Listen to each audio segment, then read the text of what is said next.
Okay, so get ready because today we are doing a deep dive into the mind of Iron Man.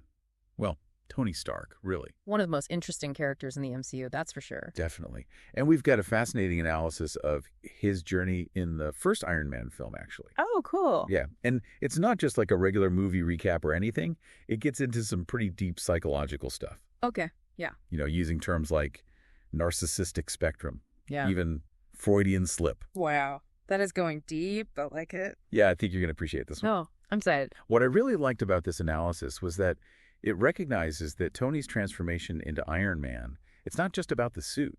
Right. Like, it's not just about strapping on some high-tech armor, It's about confronting his inner demons. Yeah, totally. I mean, to really understand what makes him tick, we need to go back to before the cave. Okay. Back when he was all about the swagger and, the sports cars. The genius, billionaire, playboy. Exactly. Head of Stark Industries, that whole thing. Yeah, it's almost a cliche, isn't it? It is, but the source points out that it's not just lazy writing. Right. It's crucial for understanding Tony's, his narcissism.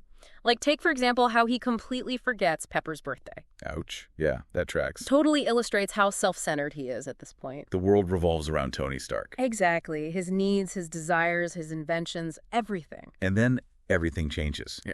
And it's not some radioactive spider bite or gamma radiation or anything like that. Right. He gets kidnapped, and he sees firsthand how his weapons are being used against innocent people. It's a brutal wake-up call. Definitely. And that's where the psychological analysis gets really interesting. Because trauma like that, it can completely reshape someone's worldview, It's not just a plot device to give him a reason to build a suit. No, it's deeper than that. Exactly. It forces him to confront a side of himself he's never even acknowledged before. It's like this experience breaks down the walls he's built up around himself. Yes. And we see that when he says, "I am not my company." Boom. Mic drop. Right.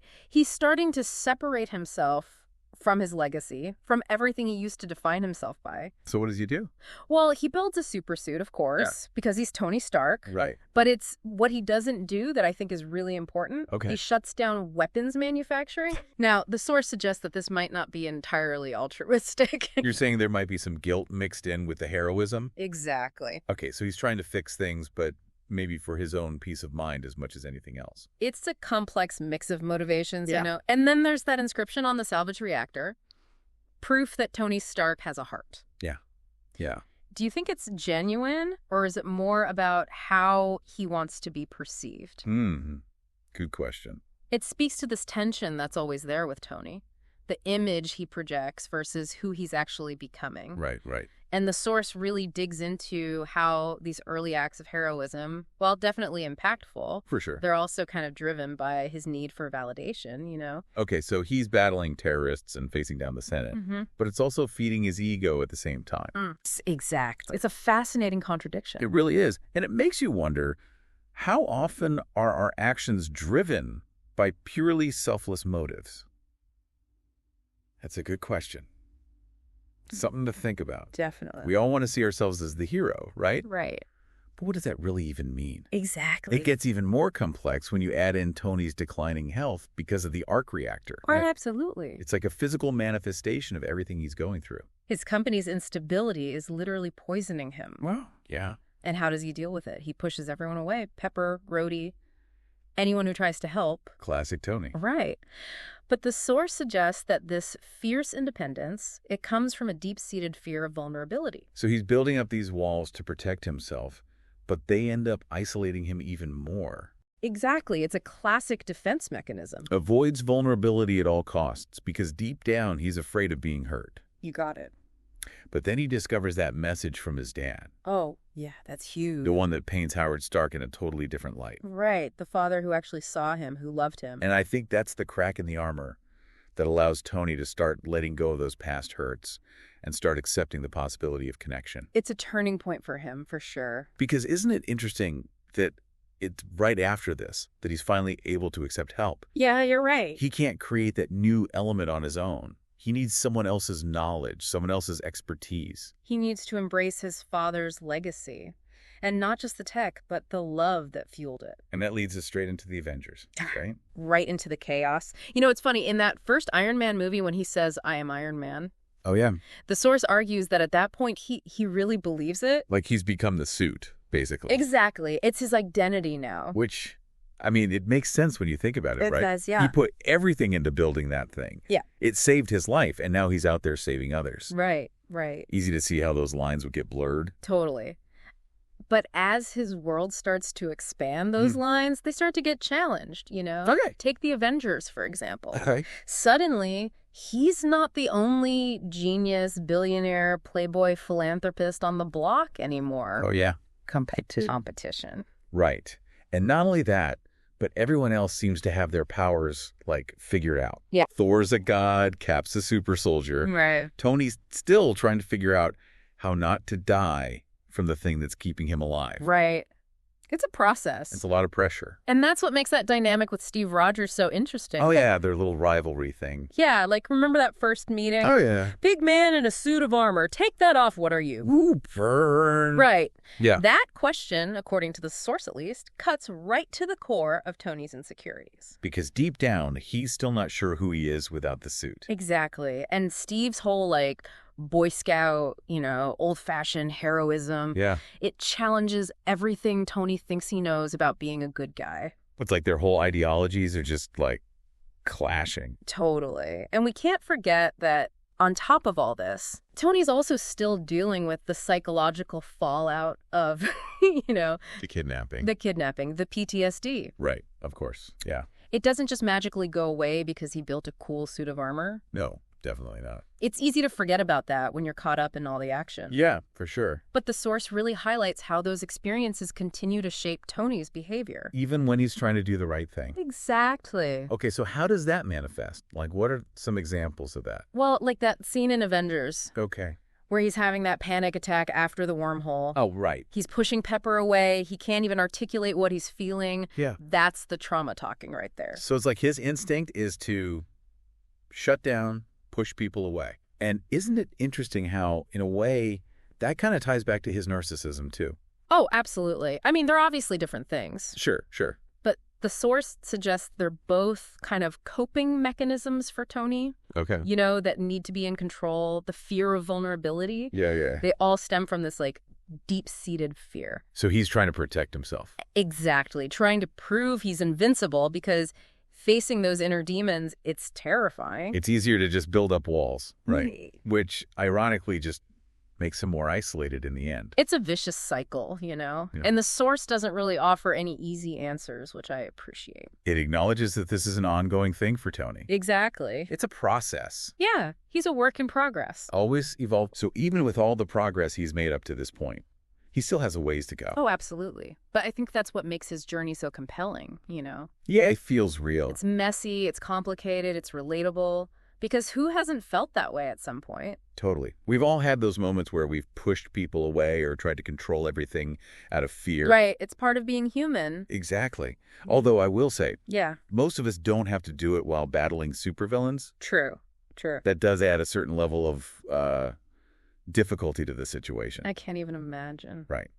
But the point is, I think Tony's journey reminds us that it's okay to be flawed, right? Definitely. It's okay to make mistakes, to stumble and fall, to be scared. It's about acknowledging those imperfections and striving for better. And sometimes the most heroic thing you can do is admit you need help. Which, for a guy like Tony Stark, is a pretty big deal. Right.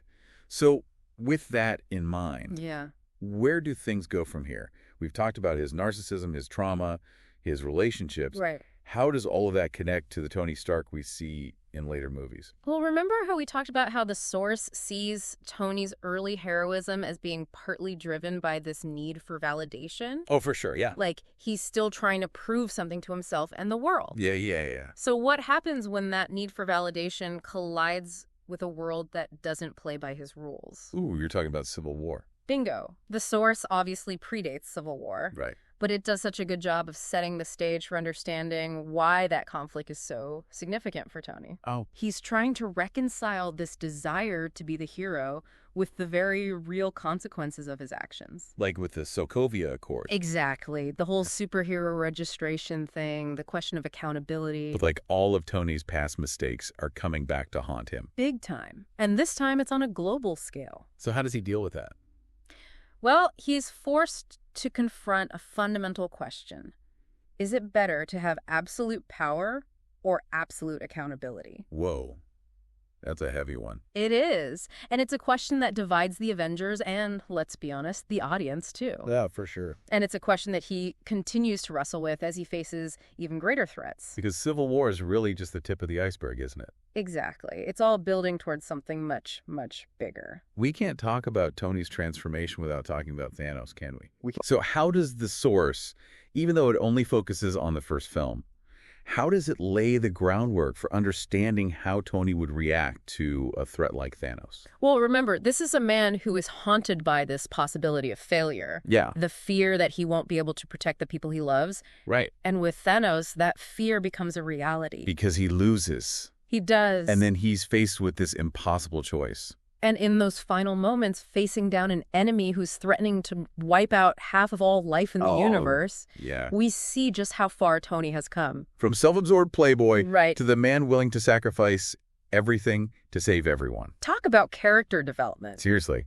It's an incredible arc. It really is. And it just goes to show that even deeply flawed individuals can change, right? Absolutely. That they can become heroes.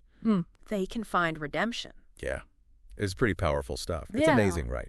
We've been talking about this analysis of just the first Iron Man film. I know, right? And it's given us so much to unpack about Tony's whole journey. It's crazy how much this one movie really set the stage for everything that came after. I know. And it's not even like official source material, you know? It's just one fan's interpretation. And in Spanish. Yeah. That just makes it even cooler, I think. Oh, yeah. It's like having this like secret roadmap to his character development. Right. And to think they wrote this before any of the other movies even came out. Exactly. It's wild. So, with all that in mind, how do you think this source would analyze Tony's final act? You know, in Endgame. That's a good question. Well, remember how we were talking about that inscription on the arc reactor? Proof that Tony Stark has a heart. That's the one. Yeah. Powerful stuff. In the beginning, it's kind of debatable whether that's, like, genuine or not. Totally. Is it real or just an image? Exactly.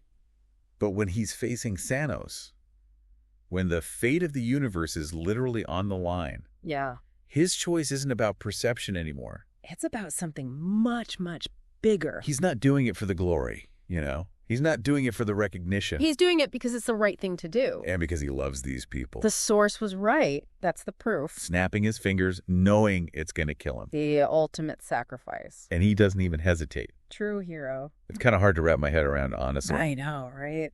We've been talking about this guy, all his flaws, his ego, his fear. And he still stepped up. He really did. It's kind of inspiring when you think about it. It really is. It reminds you that people can change. That even with all our flaws, all our baggage, we're all capable of incredible things. We all have the potential to be the hero, right? Exactly.